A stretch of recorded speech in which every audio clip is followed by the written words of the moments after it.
আসসালামু আলাইকুম, আমি ফয়েজ আহমেদ ফয়সাল ইউকে থেকে বলছি। আর আমি আমার লাস্ট ফেসবুক পোস্টে বলেছিলাম, আমাকে অনেকেই দেশ থেকে মেসেঞ্জারে টেক্সট করেছে যে অনেক প্রশ্ন আর কি। সেই প্রশ্নগুলো আসলে আমার ব্যস্ততার কারণে আমি রিপ্লাই দিতে পারিনি। দ্যাটস ওয়াই আমি নোট করে রেখেছি, আর সেইগুলাই আপনাদের সাথে শেয়ার করবো ইনশাল্লাহ।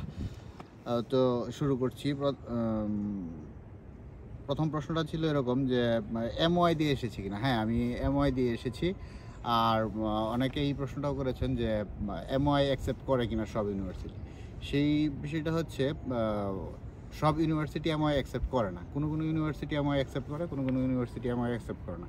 এখন আপনার মডিউল প্লাস আপনার হচ্ছে কোর্স, সেটা কোন ইউনিভার্সিটিতে চুজ করতেছেন সেটার উপর ডিপেন্ড করবে হচ্ছে আপনার এমওআই লাগবে, এমওআই দিয়ে হবে কিনা। যদি না হয় সেক্ষেত্রে আইএলটিএস স্কোর কত লাগবে সেটাও হচ্ছে ওই রিকোয়ারমেন্টে দেওয়া থাকে।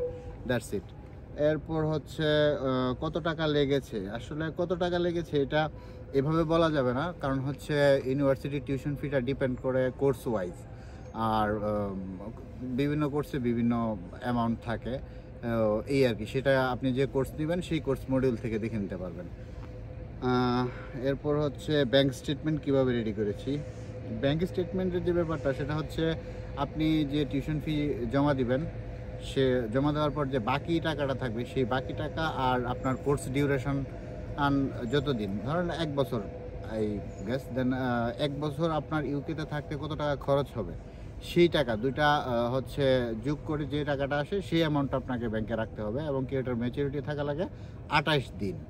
তো আমার সব মিলিয়ে 28 লাখ টাকার মতো হয়েছিল, বাট আমি 2 লাখ টাকা বেশি রাখছি। একটু 1-1.5 লাখ 2 লাখ টাকা বেশি রাখা এটা ভালো। আর হচ্ছে ইউকেভিআই ইন্টারভিউ দিয়েছি কিনা। হ্যাঁ, ইউকেভিআই ইন্টারভিউ আমার ফেস করা লাগছে, কারণ হচ্ছে আগেই বলেছি আমি এমওআই দিয়ে এসেছি। ও আমার প্রায় 62 মিনিটের ইন্টারভিউ ছিল। আর আপনি যে এজেন্সি দিয়ে কাজ করবেন সেই এজেন্সির ওনাদেরকে বললে ওনারা আপনাকে প্রিপেয়ার করবে কীভাবে ইউকেভিআই ইন্টারভিউ ফেস করা লাগে। আর হচ্ছে কাস ইন্টারভিউ। হ্যাঁ, কাস ইন্টারভিউ সব ইউনিভার্সিটি নেয়। এটাও হচ্ছে সেম প্রসিডিউর, বাট এটাও আপনাকে ওই এজেন্সি প্রোভাইড করবে কীভাবে দেওয়া লাগবে, আপনাকে রেডি করবে এজেন্সি। কারণ আপনার দায়িত্ব না। আপনি যখন এজেন্সি দিয়ে কোনো একটা ইউনিভার্সিটিতে অ্যাপ্লাই করবেন, তখন হচ্ছে টোটাল দায়িত্বটাই এজেন্সির থাকে, কীভাবে আপনারা প্রিপেয়ার করবে ভিসা পেতে। That's it. আর হচ্ছে ভিসা পেতে কতদিন সময় লেগেছে। ভিসা পেতে সময় লেগেছে আসলে আমার একটু বেশি সময় লেগেছে। প্রায় অলমোস্ট আমি যেদিন আবেদন করছি এর প্রায় 62 দিন পরে আমি ভিসা পাইছি। অ্যান্ড আমার ইউকেতে আসছি আমি ইউনিভার্সিটির ক্লাস 1 মাস হয়ে গেছে, এরপর আমি ইউকেতে আসছি। আর সেই ক্ষেত্রে যাদের ভিসা পেতে দেরি হবে তারা একটা কথা অবশ্যই মাথায় রাখবেন, ইউনিভার্সিটির লাস্ট এনরোলমেন্ট ডেট কবে সেটা অবশ্যই জেনে রাখবেন। আর যদি সেটা পার হয়ে যায় আপনার ভিসা পেতে, সেক্ষেত্রে অবশ্যই ইউনিভার্সিটিকে মেল করবেন, ইউনিভার্সিটি আপনাকে অবশ্যই অ্যালাউ করবে।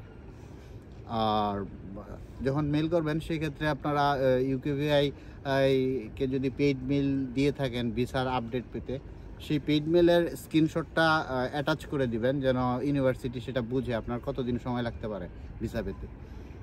আর কোন এজেন্সি দিয়ে এসেছি সেটা আমি বলবো না কোন এজেন্সি দিয়ে এসেছি, বাট আমি যে এজেন্সি দিয়ে এসেছি সেটা খুব ভালো একটা এজেন্সি। আর আপনারা যদি এই এজেন্সি দিয়ে আসতে চান, আমার সাথে যোগাযোগ করতে পারেন, দেন আমি হচ্ছে ওদের সাথে আপনাদেরকে কানেক্ট করে দিব। That's it. আজকে এই পর্যন্তই। থ্যাংক ইউ, ভালো থাকবেন। আসসালামু আলাইকুম।